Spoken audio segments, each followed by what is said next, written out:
Lanjut, Ta'limul Muta'alim halaman 41 ya. Bismillahirrahmanirrahim. Qala al-musannif rahimahumullahu ta'ala wa adama an-naf'a bihi wa bi barakati ulumihi fid darain amin. Qala wa yaqulu inna raf'il kitabi bismillahi wa subhanallah walhamdulillah wa la ilaha illallah wallahu akbar wa la hawla wa la quwwata illa billahil aliyyil azim al-azizil alim adada kulli harfi kutiba wa yuktabu abadal abidin wa dahral dahirin. Wa yaqulu, ya, ini masih pembahasan tentang faslun fima yurisul hifza ya, wa fima yurisun nisyan wa aqwa asbabul hifzil jiddi ya. Jadi satu pasal yang membahas tentang apa-apa yang bisa menyebabkan kita kuat hafalan kita dan apa-apa yang bisa menyebabkan lemah hafalan kita nih. Ya, kemarin udah disebutkan bicara tentang hal-hal yang bisa memperkuat hafalan kita. Ya, salah satunya adalah baca Quran dengan melihat ya. Qiraatul Quran nazran. Jadi baca Quran dengan melihat mushaf itu bisa memperkuat hafalan kita. Nah ini wa yaqulu, dan juga dikatakan inda raf'il kitabi ya, ketika kita ngambil kitab ya, pelajaran, buku dan sebagainya. Bismillah, dibaca tuh bismillah ya, subhanallah walhamdulillah wa la ilaha illallah wallahu akbar wa la haula wa la quwwata illa billahil aliyyil azim ya, al-azizil alim ya, adada kulli harfin kutiba wa yuktabu ya.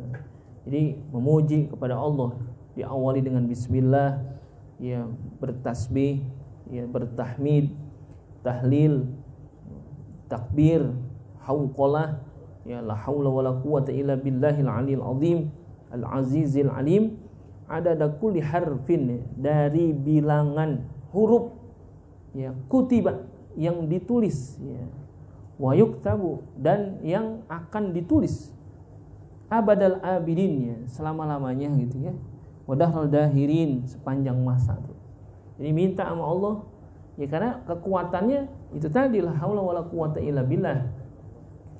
Enggak akan mungkin kita punya hafalan, punya kekuatan ingatan kalau bukan Allah yang kasih. Makanya disuruh baca ini doa ketika kita ngambil apa? Kita ngambil buku pelajaran gitu ya.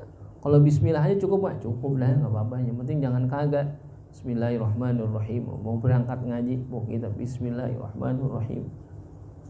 Baca kalau bisa, baca sempurnanya ini bismillah, subhanallah, alhamdulillah, la ilaha illallah, allahu akbar, la haula wala quwwata illa billahil aliyyil azim al-azizil alim adada kulli harfin kutiba wa yuktabu abadal abidin wa dahral dahirin. Saking ya bahwasanya orang-orang yang menuntut ilmu itu pengen dapat hafalan yang kuat ya, diajarkan doa ini agar supaya apa-apa yang kita pelajarin kita ingat tuh, senantiasa kita diberikan kekuatan ingatan. Itu tadi kan bicara hal-hal yang sifatnya lupa itu sebenarnya bukan lupa begitu saja, memang Allah lupain kita gitu. Allah kasih lupa kita gitu. Karena apa ya? Bisa jadi karena perilaku kita dan lain sebagainya. Ada hal-hal yang bikin kita lupa sama pelajaran kita. Makanya kemarin ada hal-hal yang sifatnya menguatkan hafalan kita, itu salah satunya yang dibaca doa ini. Wa yaqulu ba'da kulli maktubatin amantu billahil wahidil ahad wahdahu la syarikalah itu wa kafarat bima siwahu.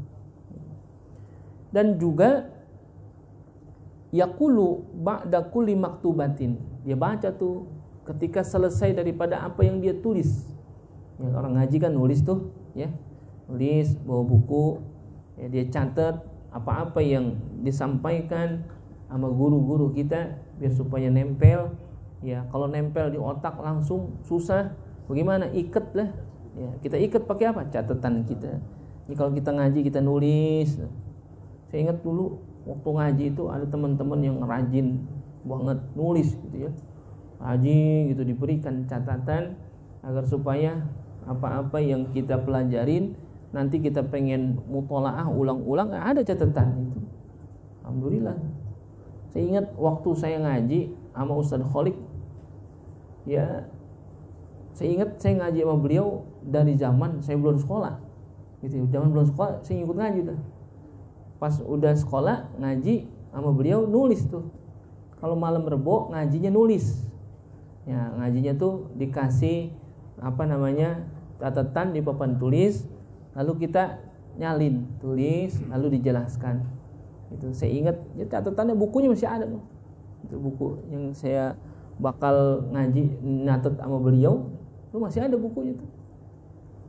Saya kalau ngeliat catatan itu, ya Allah ini kan, ya, tulisan kebaca, alhamdulillah tulisannya kebaca masih. Baca itu tentang awal-awal pelajarannya doa yang kita baca ketika berwudu. Ya. Jadi kan kalau wudu itu bicara rukun itu adalah niat, adapun doa yang kita baca sunnah. Ketika ngebasuh kedua tangan, ketika masukin air ke hidung, itu ada doanya. Itu catatan saya, wah ada juga ini masih kesimpan, itu luar biasa. Alhamdulillah saya simpan masih loh. Ibaratnya wah begini nih ya. Andai kata kita lupa ya kita buka lagi itu. Ya. Ingat-ingat lagi pelajaran kita dulu. Nah itu di sini ada kesunahannya yaqulu ba'da kulli maktubatin ya. Jadi ketika dia selesai daripada apa yang dia tulis dari pelajarannya itu ya, dia baca tuh amantu billah ya. Baca amantu billah al-wahidil ahad ya wahdahu la syarikalah ya, betul-betul menyatakan akan keimanannya kepada Allah yang Maha Esa, yang tidak ada sekutu, dan juga menolak akan dari apa-apa yang selain daripada Allah. Ternyata begitu luar biasanya kita diajarin doa-doa, kekuatan doa kita agar supaya ilmu itu terpelihara ya di diri kita. Makanya kekuatan tulisan pun menjadi pendukung juga kita bisa mendapatkan ilmu tuh. Tulis, catat itu. Orang kita ingat-ingat apa ya kemarin karena kita nggak tulis, oh iya lupa juga tuh. Kadang-kadang gurunya ngomong kecepatan ya kita mau nulis repot itu. Gitu. Kadang ada hadis-hadis yang disampaikan yang kita belum tahu, ada makalah ulama yang kita belum tahu, itu tulis. Ini bagaimana nulisnya ya? Kayak dulu ada pelajaran imla namanya. Ini tadi imla tuh guru ngomong, dibacain, kita nulis, tadi nilai. Ya guru apa yang guru sampaikan sama tulisan kita bener apa kagak? Tuh, ada pelajaran imla.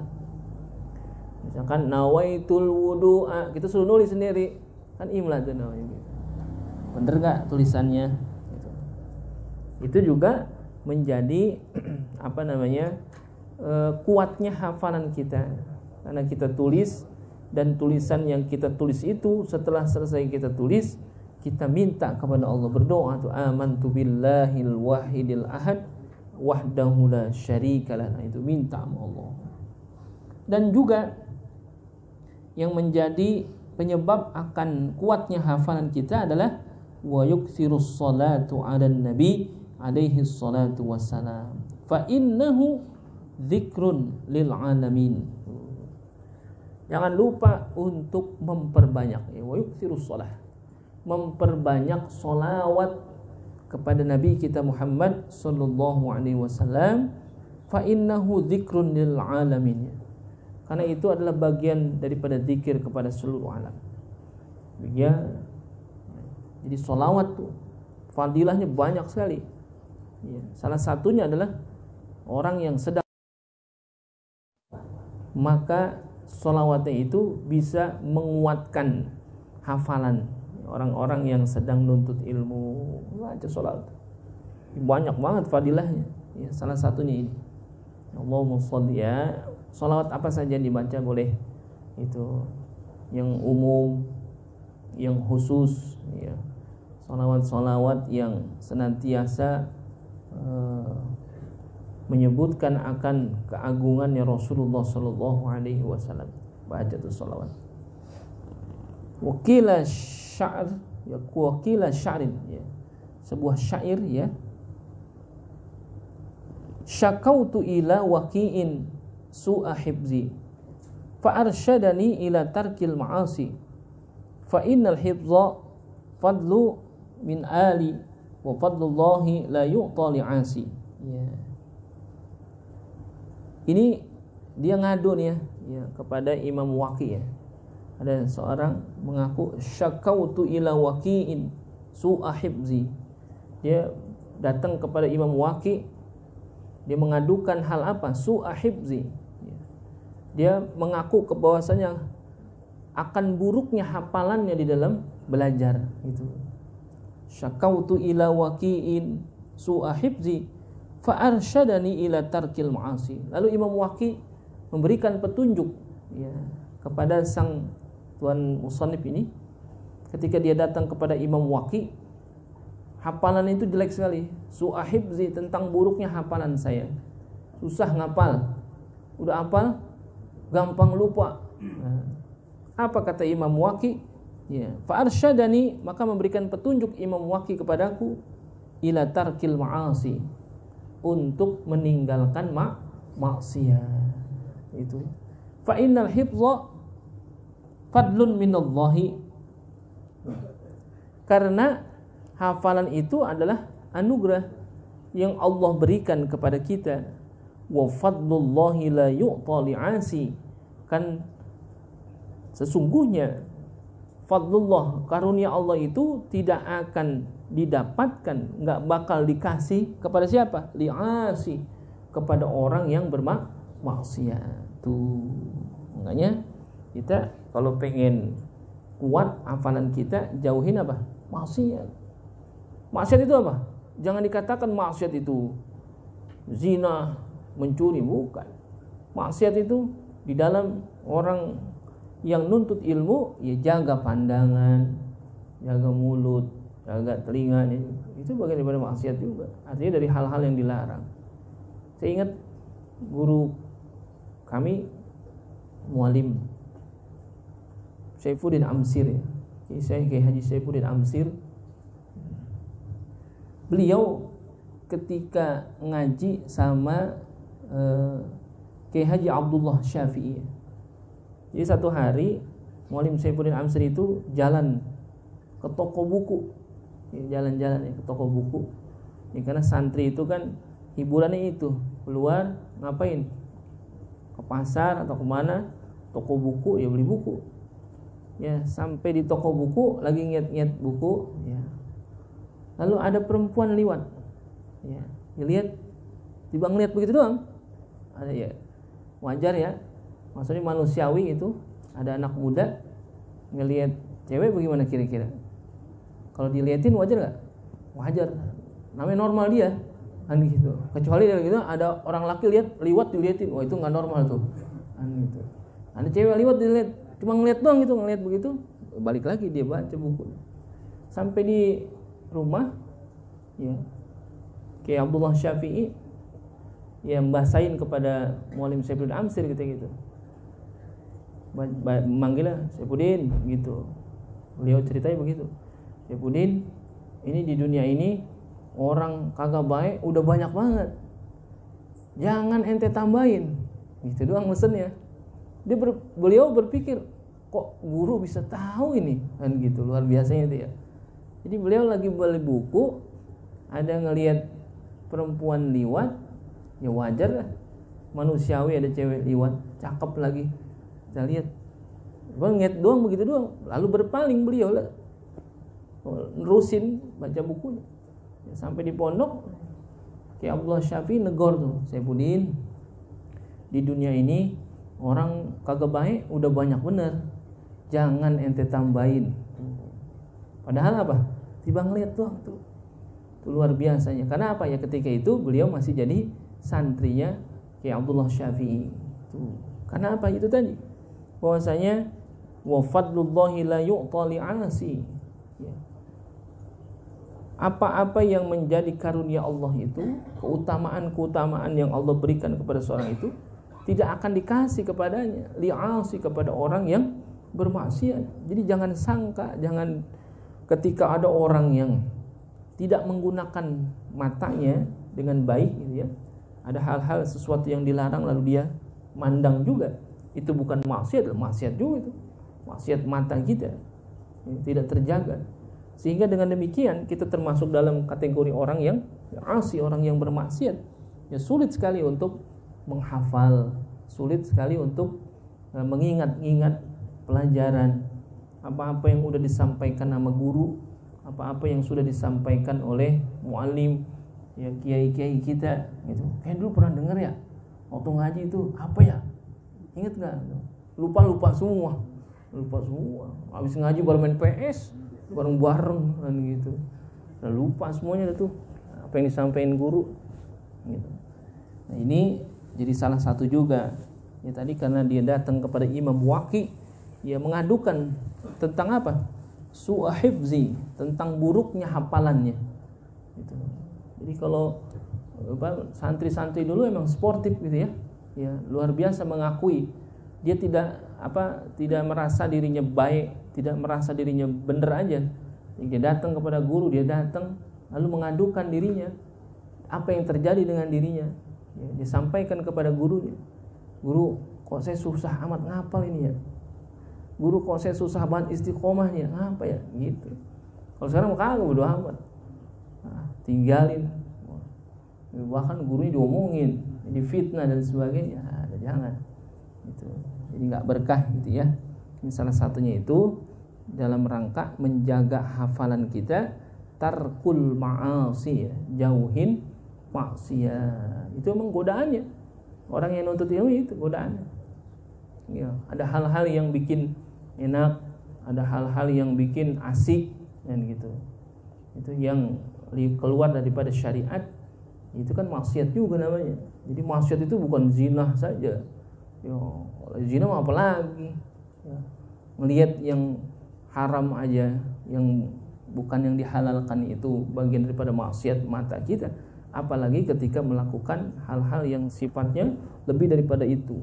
Ya, itu mau udah maksiat yang luar biasa. Dan anehnya sekarang ya orang merasa biasa dengan hal-hal yang kita anggap sebagai maksiat itu, jarang menganggap jadi biasa. Ya, jangan, kalau bisa kita orang-orang yang nuntut ilmu, orang-orang yang lagi belajar, jangan dianggap itu hal yang biasa. Ngelihat sedikit biasa, ya, tapi besok ngelihat lagi jadi banyak. Ya, numpuk maksiatnya gitu. Ini jadi ujian buat kita. Ujian buat kita yang nuntut ilmu, ya ujian buat orang yang ngajar juga. Ujian bagi orang-orang yang ada di kampung kita. Ya. Ya kan kalau orang di kampung kita ada orang maksiat, kita kan kebabaran juga ya. Ya kalau kata orang itu kesawaban kan gitu. Kampung kita jadi kagak adem lagi. Ya, keberkahannya banyak Allah cabut. Karena apa ya? Banyak perilaku orang yang bermaksiat gitu. Dan dia nggak malu sama maksiat itu. Karena anehnya begitu sekarang, karena nggak malu, orang maksiat itu nggak malu. Ya, saya teringat ketika pembahasan orang yang zina ya, zina muhson sama zina ghairu muhson itu ya. Ini kan luar biasa, ada zina yang ketika orang berzina itu sudah menjadi orang yang sudah punya pasangan. Orang punya pasangan nih, suami istri jelas. Masing-masing punya pasangan. Lalu dia berzina. Ini kan luar biasa. Kalau hukum Islamnya orang yang berzina model begitu dipendem badannya setengah. Lalu kita lemparin pakai batu, dirajam namanya itu ya. Siapa aja yang liwat, nih sini. Nih batu nih, lemparin. Iya, terus. Kalau belum mati belum. Itu. Makanya kalau ada orang yang perilaku zina model begitu, dia ada dan ada di tengah-tengah kita, lah kita bagaimana ini? Dia ada di tengah-tengah kita, lah dosanya bagaimana? keberkahan hidupnya, kita jadi ngikut-ngikut karena sebab dia. Makanya apa? Hukumannya adalah mati. Udah berarti akan hilang gitu ya. Kalau belum digituin bagaimana? Kalau kita dianggap biasa jadi sama-sama lagi bergaul, dianggap udah dah, itu bukan masalah pribadi dia, kita nggak usah ikut campur lah. Kalau zina itu, ketika dia berbuat zina, orang sekampung kena. Dan kalau dia belum berpasangan, ada muda-mudi, lalu dia berzina, diapain? Cambuk 100 kali, didera, terus asingin selama 2 tahun, pindahin dari kampung itu, mana sudah tinggal dulu di hutan. Kita kalau 2 tahun balik lagi. Untuk apa? Itu juga ngilangin. Sebab ketika dia masih ada di situ, apanya? Keberkahan hidup kita Allah angkat tuh. Itu kan kita nggak berpikir ke situnya ya, gitu. Ada muda-mudi berzina, udah hamil, sama bapaknya malah ditikahin, diramein lagi, tanggapin dangdut, apa segala. Bahaya itu yang begitu. Di kampung kita ya malah jadi panas, jadi gersang, jadi keberkahan hidup Allah cabut, ya. Karena apa ya? Itu banyak perilaku orang yang bermaksiat, tapi dia nggak sadar tuh. Ya, kadang-kadang yang melakukan bukan orang yang kagak tahu malah ya, orang yang tahu gitu. Bahkan orang yang paling tahu yang suka nasihatin orang. Ini kan ya, Cinere juga Cinere juga. Makanya saya gedeg sama orang Cinere. Makanya saya nikahnya ke Cilandak gitu. Gitu ya. Wallahu subhanahu wa ta'ala a'lam.